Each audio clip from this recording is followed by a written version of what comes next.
You know what I love about this game? Like, I wonder if you took a like an accounting of how much time I played this game, and then you looked at how much time was spent on playing the game versus being on a loading screen. Because I feel like I've spent like 45% of the time in this game on a loading screen. But people are positively reviewing the game and then writing things that aren't supporting the game. I asked our audience, what would you ask Todd? Big question from many. Why did you not optimize this game for PC?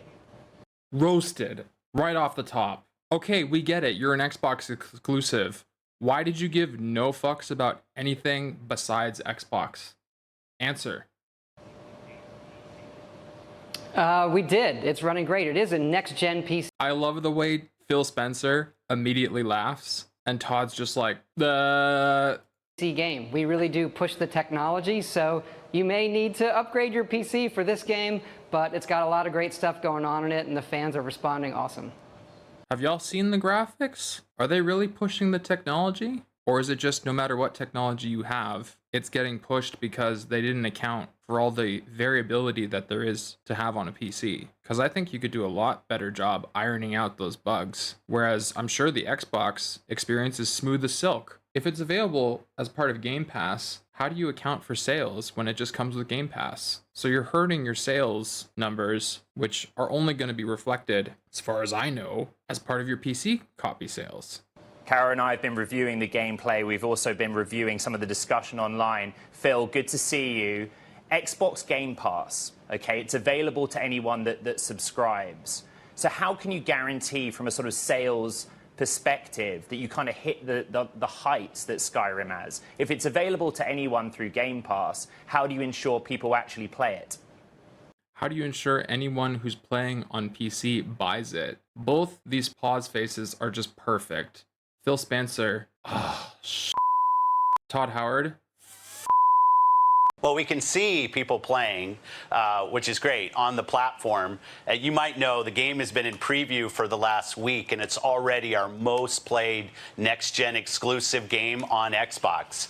So, because a lot of people have heard either hype or have heard so many bad things and they want to see just how bad it is. But of course, it's a brand new release that they get for free as part of Game Pass. Of course they're going to try it. Your numbers are going to be inflated. Tell me how those numbers are doing in a week's time, in 2 weeks' time. we're seeing huge success. It's our biggest wish-listed game on Steam across Xbox and Bethesda Game Studios history. And now, as you said, tens of millions of Game Pass subscribers and the standard edition retail customers all get to play today. So incredible day, new franchise launching, and it's a lot of fun.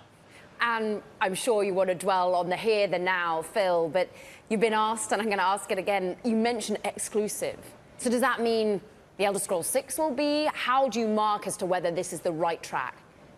I didn't fully understand what that question meant, other than, are all Bethesda games now going to be Xbox exclusive? And is that the right decision? I mean, even if they are, I would argue the majority of Bethesda games are played by PC players, right? Sure, there was lots of adoption by Xbox in terms of Skyrim. All the games before Skyrim have been beloved by PC players, as far as I'm concerned. Fun fact, this one is the best performing Bethesda game in console. It's actually hitting 30 frames per second. Neither Skyrim or Fallout 4 did hit stable 30 FPS on launch. Yeah, I mean, maybe I'm asking too much for stable 60 FPS on launch for a next-gen game in 2023, but maybe those expectations are too high. I'm not sure. But you spend a lot of money on an Xbox Live, and a Game Pass, and you get a 30 frame rate game? Rough. Phil. Yeah, we look at it on a case-by-case. Phil. You would think as a broadcaster, she would understand the latency of doing a broadcast over a different continent. But hey, Phil? Basis with the games that we build.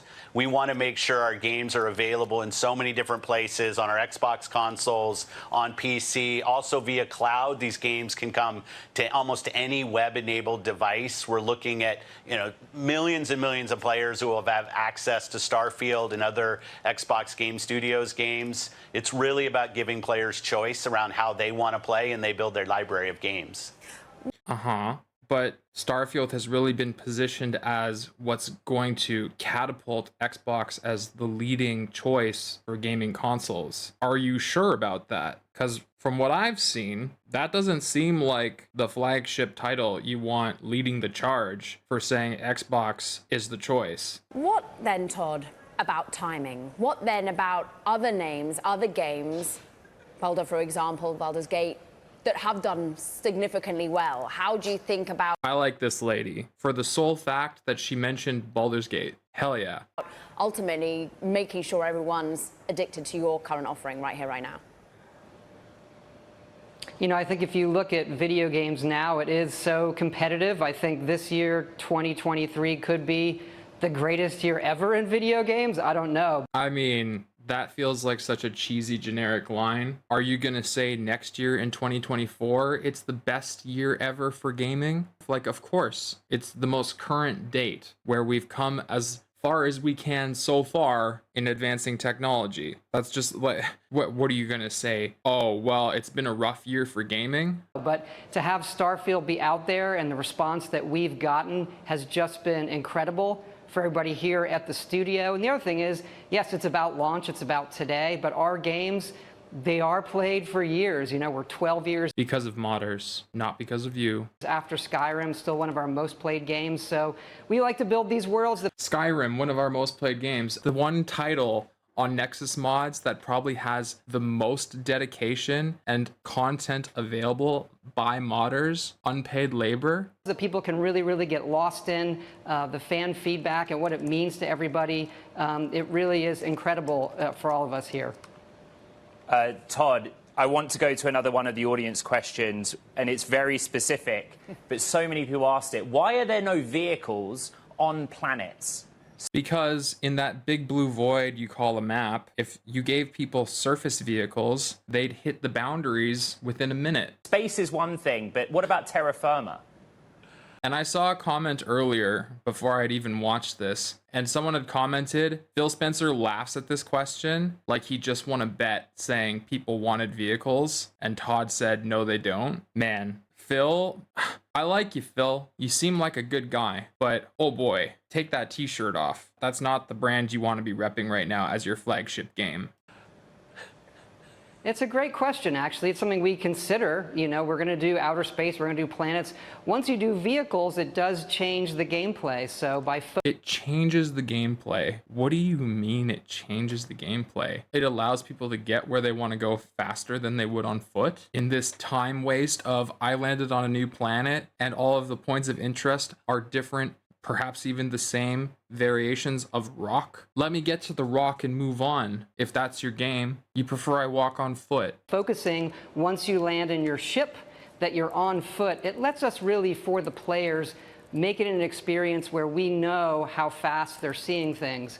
In one sense, you do how fast they're seeing rocks. You have a vehicle, which is obviously you have your spaceship, you can go around in space, but then on the surface, you do have a jetpack, which you can upgrade, which is okay. Jetpacks get you up and down, not forward.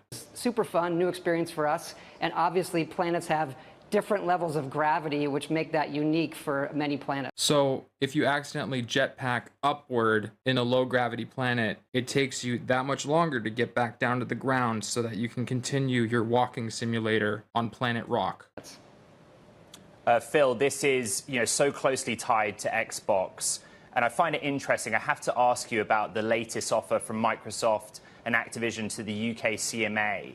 Do you think that that structure will be accepted with the UK CMA? They're just trying to prevent a monopoly in the gaming industry. I think the Microsoft deal is going to go through. I would be happy if it did, because then there's opportunity for a lot of really great games to be migrated away from this exclusive Blizzard ecosystem and into a wider ecosystem. I think most importantly, this is pure speculation, but I would really love if they revamped World of Warcraft so that it was very playable with a controller, make it a Game Pass title, a huge influx of players in World of Warcraft playing in a different way, stop focusing on the dedicated top 5% super high-end mythic raiders, and just make a game that's fun for so many people to play, and the game won't be dead. we're working cooperatively with the regulators as we've had through this whole process. As you're well aware, it's been a long process. We remain confident in the work that we're doing with the CMA and the European Commission and here with the FTC in the US that we will close. Very generic answer. This acquisition. We feel confident. Another rather specific question for you, Todd. What's been your favorite means and operation, like your build out there? What's been your favorite build, or indeed favorite, means of traveling through space? What? Huh? What are you saying? Your favorite build or indeed means of traveling through space? Bicycle. He's a little bit stunned by that question. He's like, you don't play games.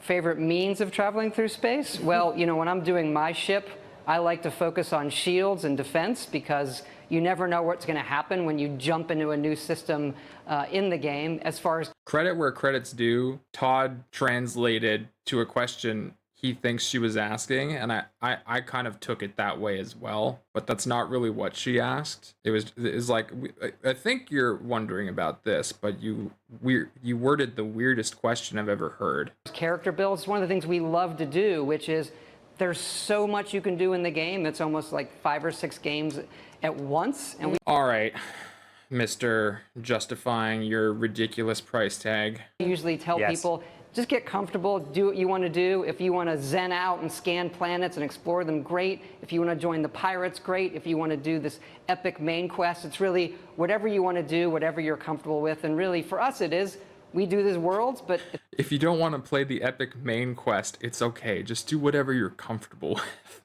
with. What? Huh? It's about the players making it, their own. Todd, this game took 7 years to make. Does generative AI now allow studios like you to expedite the creation process? I.e., why did this piece of hot garbage make you take 7 years of development? Why does it look the way it does after so long? Well, it seems we want to do that every time. We want to do it faster, and there are areas where we can go faster, but these are complex projects. They're big technological innovation going on. There's so much design. This game has over 3 million words in it. So we do like to... Oh, so it's not the fault of all the design and making things look modern and current and up to date. It's because there was 3 million words. You got to record all the words and put all the words in the right places and then make the mouths not even work very well to be aligned with the words. The NPCs don't even seem human. They seem like these soulless entities that just are quite well acted to the ears. If you close your eyes, the NPCs are great, but once you open them, you're kind of mortified at what you're seeing. To make really big games, those will take some time, and as you mentioned before, the competition in our industry is quite high, the bar is high, and we want to get there for all of our fans every time. Sure. So that's that. Like, shouldn't we stop making excuses about how, the scope of the project is so huge? How are other games pulling it off? The 2 most modded games are Skyrim and Skyrim Special Edition. Yeah, because they're like, that's where all the dedication goes. Well, this game's okay, but we think that we can make this game better, so here's a bunch of free labor for you, Todd. I don't understand him pussyfooting around the question. Just say it was a design choice. Just say, we didn't feel it was necessary to include land vehicles in the game. And if they press you for why, I guess it's hard being honest, isn't it? Because the honest truth is that the maps just aren't that big. If you walk on foot long enough, you hit the edge. It's not a full planet. You can't walk all the way in a straight line around the planet and end up where you started. Not possible. That's what I've seen. Create any character you want and explore with unparalleled freedom as you embark on an epic journey to answer humanity's greatest mystery. Navigate the vast expanse of space in Bethesda Game Studios' biggest and most ambitious game. Venture through the stars and explore more than 1,000 planets. Navigate bustling cities, traverse wild landscapes. Like, they really do sell it like an exploration game, and then it's not that. Don't market it to be something that it's not, because then you're just making the mistake that Hello Games made so many years ago. The difference was they were this tiny little studio that put something out that wasn't quite ready because they just didn't have the manpower. They overpromised, but they came back and they fixed it. But you're not going to spend the next 7 years fixing this game. This is done. Next project. Or rather, now we need to start focusing on part 2 that we sold a bunch of people in advance. Did you hear about the woman who couldn't fly to Pluto or something? Started getting hate for it. She works for Sony or something. Yeah, Alana Pierce, right? People were like getting on her case, mostly because I believe she was saying like it's a fun game. She used to work for Xbox, now she works for Sony, and some people had gone online and started trashing her and saying she should be ashamed of herself. She's representing Sony now. She should not be giving praise. And she's like, to sum it up, I don't care what you nerds think. All of us in the game industry are friends, and for the most part, share in ideas and technology with each other to elevate the industry as a whole. And she just loves games. So I appreciated that. So I don't think there's anything wrong with what she did. It was nice of her to like take time to respond online and address the stupid trolls. Funny enough, in Skyrim, you can travel on horse from one side to another of the map. Yeah, sure you can. No loading screens. You know what I love about this game? Like, I wonder if you took a like an accounting of how much time I played this game, and then you looked at how much time was spent on playing the game versus being on a loading screen. Because I feel like I've spent like 45% of the time in this game on a loading screen. The loading screens are for when you're like entering a building. And so long as you have an SSD, snap, you're there. I don't know anything about what they did to put this game together. I don't know if it's the same team from Skyrim or if it's like a new dedicated team. I don't know the ins and outs of Bethesda, but I feel very strongly that there's no excuse for this. I feel like it could have ended up so much better than it did. It's up to 32,000 reviews on Steam now, and it's 79% of the reviews for the game are positive. Now, if we start looking through some of those reviews, it's not the best thing since sliced bread, but it's a solid Bethesda game with tons of content. Just don't go in looking for the next Elite Dangerous or No Man's Sky. Then why did you sell it like it was? My benchmark for games is whether a game makes me think about it while I'm at work or it does not, which this game does. Okay, product received for free. See, this person put positive review. This game is overhyped. It's good, but it's just that. Good. It certainly isn't a gaming messiah like Bethesda and Todd want you to think. Don't buy it for full price, wait for discounts. That's what I'm saying. Like, it's kind of a joke. There's far too many people who are simply just forking over money to Bethesda because Bethesda said, here's our new title. You liked Skyrim, buy our game. That's stupid. Make the game better. Make the game so good that I can't help myself but pay full price for your game. Make it so good that I can't help but pre-order future content that isn't even developed yet. Don't sell me false promises and then deliver a polished turd. Would say that there are fun elements here. Music is nice. Looter shooter element is okay. Main story is short, cliche riddled and boring. That introduction and initial 10 to 12 hours can be boring. Script writing is laughably bad at most points. Voices are okay. Plenty dialogue, but very hack. Space combat is basic and dull. Outpost building is uninspired. Takes too long and too great an investment initially. Graphics are okay at best. Facial animations and animation in general are quite wooden and dated. That's my biggest gripe. If you're an RPG game and you're trying to immerse someone, make the faces look authentic. You have, I imagine, a massive budget. I would argue a bigger budget than Larian Studios does. So what's your excuse for having these lifeless NPCs and characters when you've got some of the best acting and animations I've ever seen in Baldur's Gate 3? What is your excuse? Explain it to me. No real progress from Skyrim or Fallout 4. This guy is exactly on the same page with me. He literally called skeptic, reminded me that I own No Man's Sky. So you know what's funny? Todd goes out on Bloomberg Technology, does an interview and says, it's been really well received. We're getting lots of great feedback, whatever. He's probably just going, oh, well, 79%. That's a good number. But people are positively reviewing the game and then writing things that aren't supporting the game. And the fact that this is kind of a culture that exists on Steam, it's beyond Starfield. You need to not trust Steam reviews because people will meme. You need to actually take time and read some of them. If you like Bethesda games, it's great. I don't subscribe to this. If you like Bethesda games, it's great. What does that mean? It means you bought Skyrim, so you should buy this game. Why? Why can't you change your mind about how you feel about a developer when they don't do as good? I've said it 1,000 times by now. Don't buy this game right now. I believe she was saying like it's a fun game.